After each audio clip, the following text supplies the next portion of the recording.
Miller's Law has to do with memory. The average person can only keep 7 plus or minus 2 items in their working memory. That's the long and short of it. Okay? So, by the way, this is a great website. If you're unfamiliar with it, go check it out. lawsofux.com. Laws of UX has all sorts of really cool stuff about how do people interpret technology. How do people interpret, not even technology, how do people interpret things that they interact with? It's really good. There's all sorts of incredible information on there for free. So definitely study this up. So you can see here, like on this news site, that they have grouped all these things close together.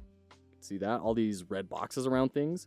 Because they knew that people weren't going to be able to keep everything in memory, right?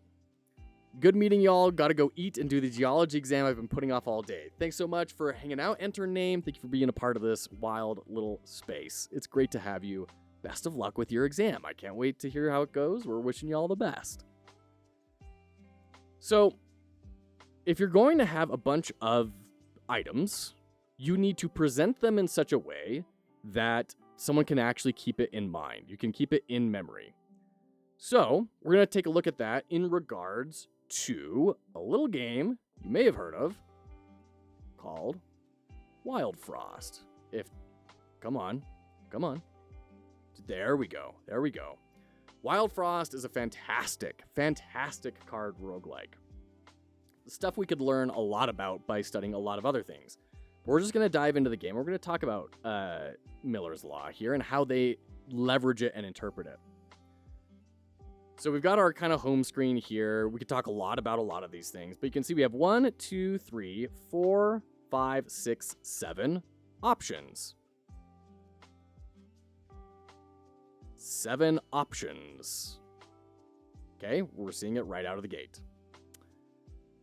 For me, that's keeping it simple, stupid. I mean, there's definitely a lot to that. I think KISS, Keep It Simple, Stupid, encapsulates a lot of things.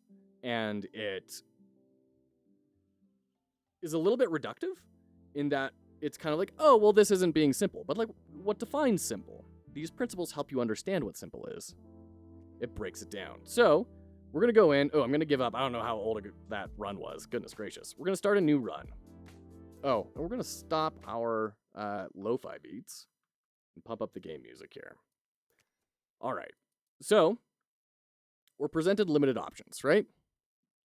Susano, too many games throw far too much, far too fast as a player. Yeah, I agree. Definitely agree. We get our different things we can do. We can pick which tribe to start with. And we'll start with the basic one. This is the starting one. 3 options. And on each option, you can count how much information is there.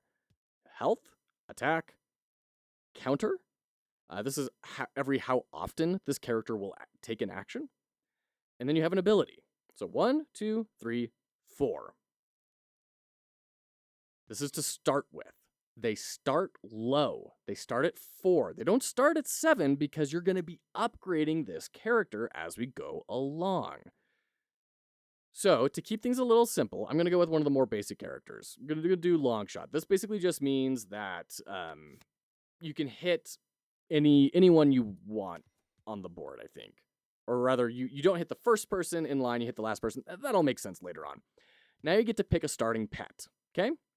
1, 2, 3, 4, 5, 6. 6 options. It's not 50, it's not 2. It's fitting very firmly within that Miller's Law, right? Once again, they all have the same type of information. 1, 2, 3, 4. And then the visual art kind of helps you anchor in and remember which of these groups of stats is what, right? And that's really all art is. I mean, yes, we could talk about aesthetic usability effect, but the big thing that art does is not to be art. The big thing art does is to provide an anchor for your brain to remember what is this grouping of statistics and reference it very quickly. Do you get the same pets every game? Yes, you can choose from these active pets every single game. This is not randomized. Before, these heroes, these are randomized. They're randomly generated. So the art, the stats, and everything, that's all randomly generated. These are completely static. Yeah. Okay. So once again, we're going to go with something kind of simple. We're going to go with Bushu here, who's going to heal everyone. We get this button here. We can rename it if we want. Chat. GP Bushu. I don't know. Great. Those were all the previous failed runs, by the way. All those names that were crossed out. It's a very hard game. Very hard game. So we got our option here. Once again, we could talk about maps compared to like Shogun Showdown. We're just going to jump into this fight here. And let's check out Miller's Law in action here again. We can place our characters in here. Oh, we're getting they put in a new tutorial. That was one of the big complaints of the game early on, was that the tutorial was not very, very good. How do I get rid of you? Oh, and they made the indicator a lot more obvious of who's going to attack who. That's nice. Okay, so this tutorial indicator is going to be there. That's annoying. But on the left side of the screen, you can see we have our playing space and then the enemy's playing space. Each of us gets 6 slots. 1, 2, 3, 4, 5, 6. Miller's Law in action. We draw our hand. 1, 2, 3, 4, 5, 6. Miller's Law.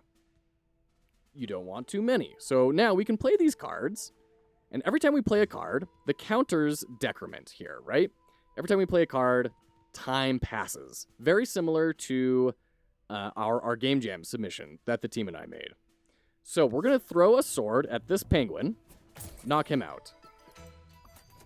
It's a lot of good juice in there. The music cues and everything kicking in the way it does. Oh, it's so good. So good. Lots to study. We're going to bring in Woodhead here to take a hit. There we go. Now this guy is going to shoot him, and he'll be knocked out. Now we have Smackback. This guy counters, so we don't want to use our units to attack him. We want to use, like, our cards. There we go. Now we can redraw. We redraw. We go back up to our hand limit of 6. Once again, enemies have a certain amount of information. 1, 2, 3, and then 4. Their turn counter. But now we have the status effect, Snow.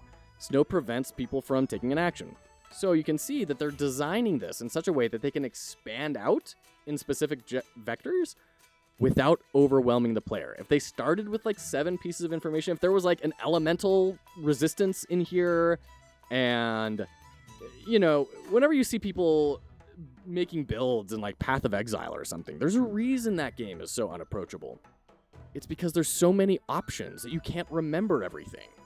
You know, when your game balance revolves around you maxing out your resistances by a certain point in the game without telling you about that, that's unapproachable. It doesn't obey Miller's Law. You can't keep all of those things in your head when you're doing all these other things. If you want your game to be accessible, look at Miller's Law. All right. We're going to knock him down. Arrow goes to him. We'll buff up, or we'll count down our archer. Freeze. He's going to take a lot of hits, which is a bummer, but he's going to heal everyone up here pretty soon. All right. Oh, he doesn't heal himself. Ooh, is that new? I thought he healed himself. All right. So you're going to get hit by our bow. Let's start bashing this guy down. The design and animation are so clean. Yes. Very readable. Very, very clean. So the boss comes in, has that nice intro cinematic and stuff, but you can see even when there's a ton of stuff on the board, it's still kind of manageable. Like, there's a lot going on, but you can kind of deal with it, right? It's like, okay, I can understand that these 2 guys are going to attack and these 2 guys are going to attack. You kind of get it. Ariel, maybe sometimes a game idea just can't follow Miller's Law because it is so complex. I don't think Miller's Law is something that everyone should follow, to be honest. Okay. This is where we have to go back to our often said statement. Every model is wrong, but some are useful, right?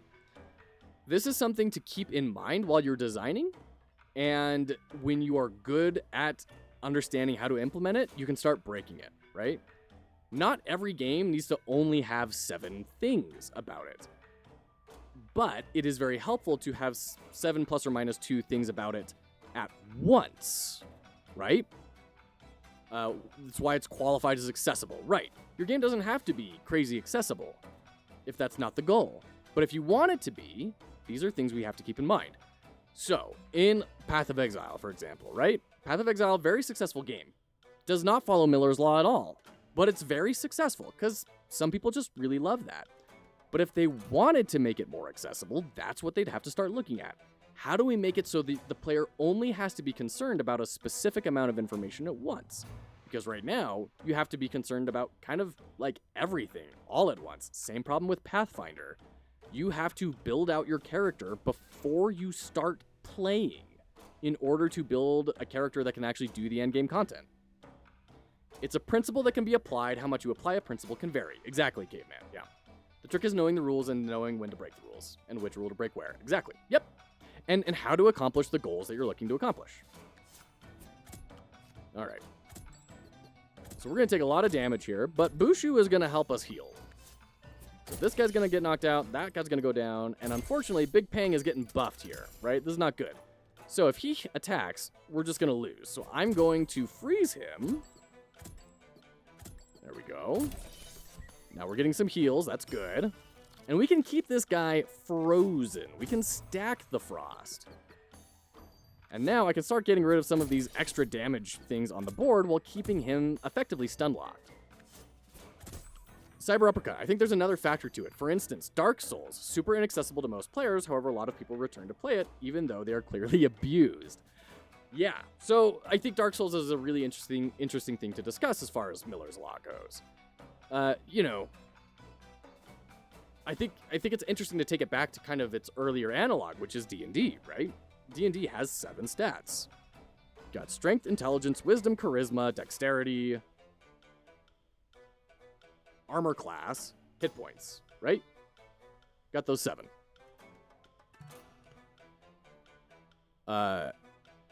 And I think Dark Souls does something very similar. They borrow a lot of those stats, obviously, right? They have a common ancestor. But they also have a lot of other things. They have stuff like poise. They have things like humanity, depending on the game that you're in. These are different things. I think where it really matters, though, is that you don't have to remember everything all at once, right? In Dark Souls. In Dark Souls, you're largely just concerned about the world in front of you. And you can make a build that makes content easier, but you don't have to. You don't have to dive into the stats. You don't have to do all that. And in that sense, it's kind of impressively accessible. You can play that game and beat it at level 1 if you want to. So, in that sense, very accessible. In other senses, very inaccessible, very difficult, right? And that's when you start getting into the build. And I think they have a very clever thing going where the world is so difficult that it drives you into the stats, it drives you into the building, and gives you enough motivation to get past those big obstacles and to figure out, how do I actually do this in a way that I can actually play this dang game? There's a concept of readability versus responsibility. I'm curious what you mean by responsibility. I'd love to hear about that. Susano, elementary leveled games versus college level games. From Software games are kissed, by the way. In some senses, I would agree, Susano. In a lot of other senses, I would probably disagree. I think we'd have a good chat about that. Ariel, no, it's Strength, Dexterity, Constitution, Wisdom, Intelligence, Charisma. Did I not say that? Strength, Dexterity, Constitution, Wisdom, Intelligence, Charisma. I missed one. Okay, and then Armor class and Ace and Hit points. Yeah. You don't actually have to learn much to play it. You can get an edge digging into it, but you don't need to. Yeah, exactly, Susano. It's basically a rhythm game in disguise. People that understand that flock to it, even if they don't know they understand it. I think there's a lot of fairness to that statement. I definitely agree with a lot of that. All right, let's get this penguin off the board. And then we can refresh here. He's going to kind of one-shot our hero, so we're going to keep applying the stuns. And there we go.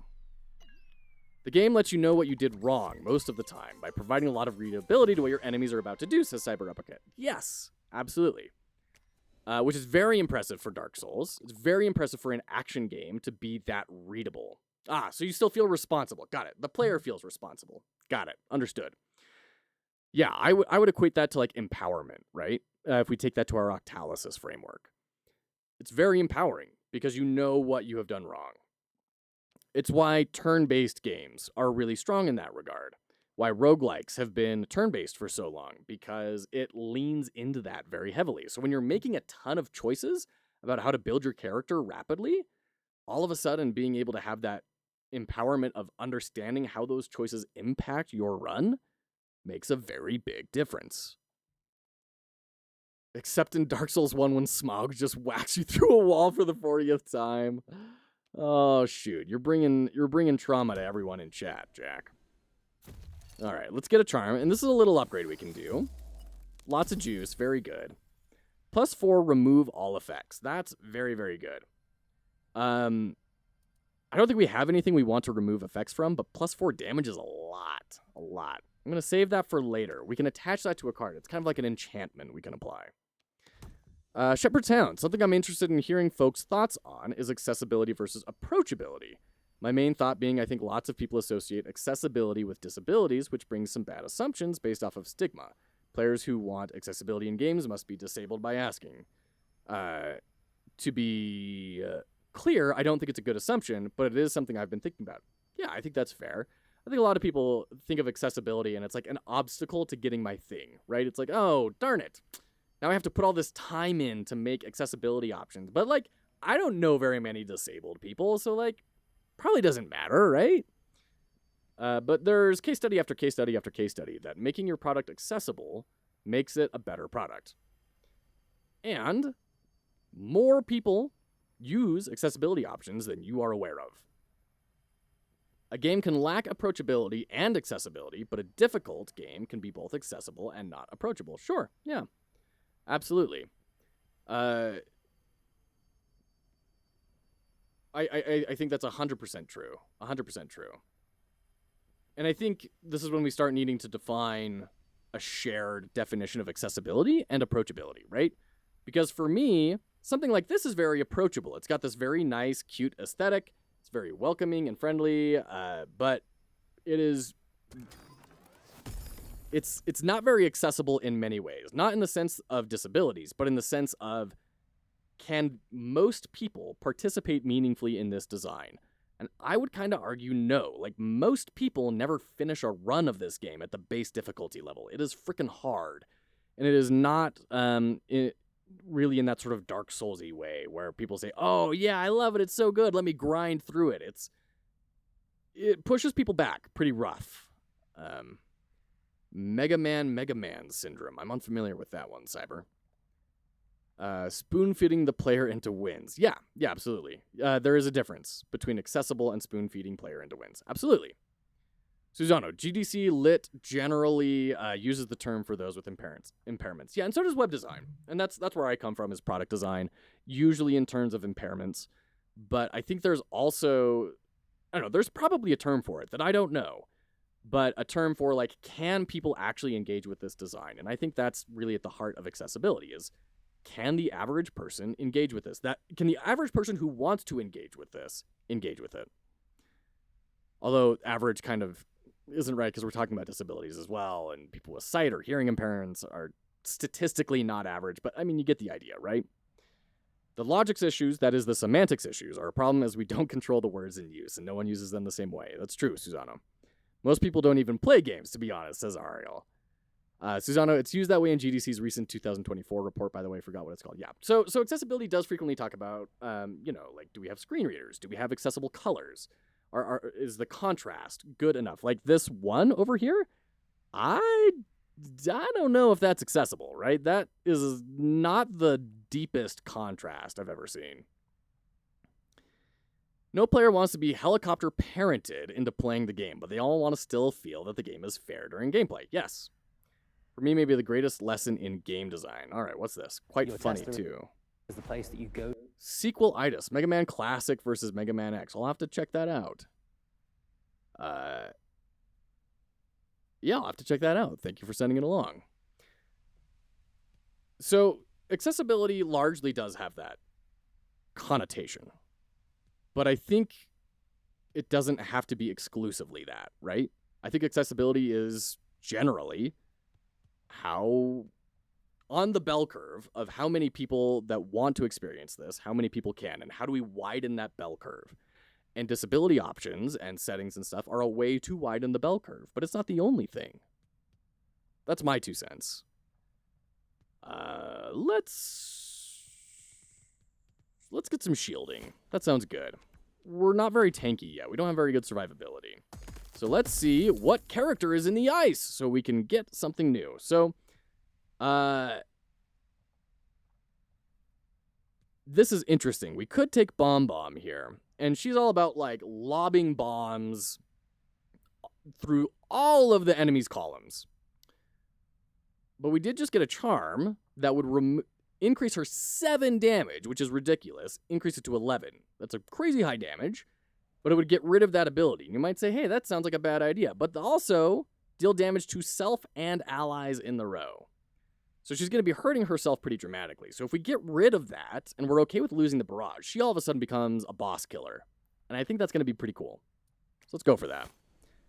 It's a very good point, as I haven't really given enough thought about it, says Susano. Okay, so let's throw this in. And then bring out Bomb Bomb. Do we want to bring out Bomb Bomb yet? She's such a good tank. Let's do that. So we need to kill these guys before they explode. These are, you know, self-exploding poison mines. We've got to get rid of them before they trigger. So if I do this, then you will kill him.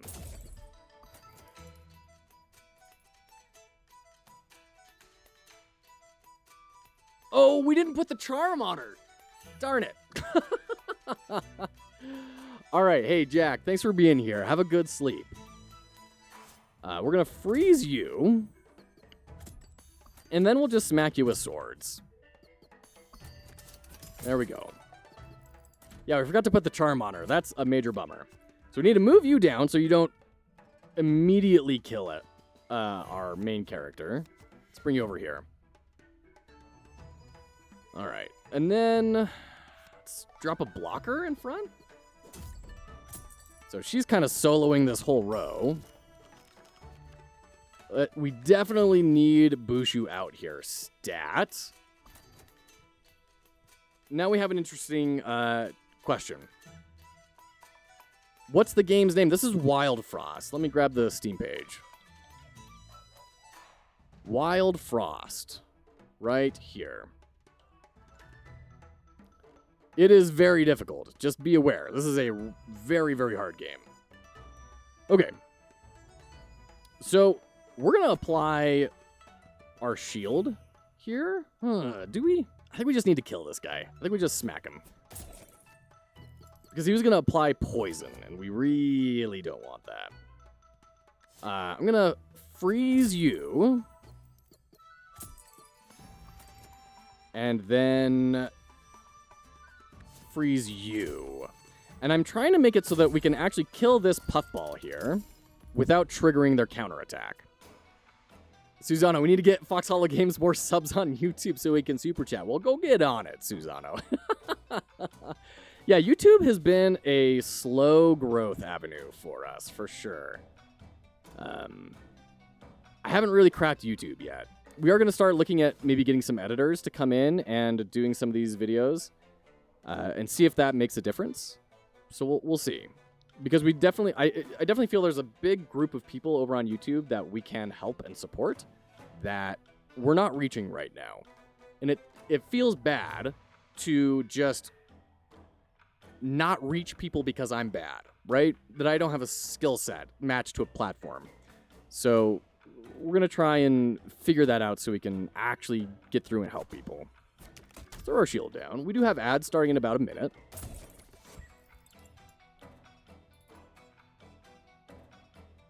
In fact, you know what? So we don't have to subject everyone to ads. We've had a great discussion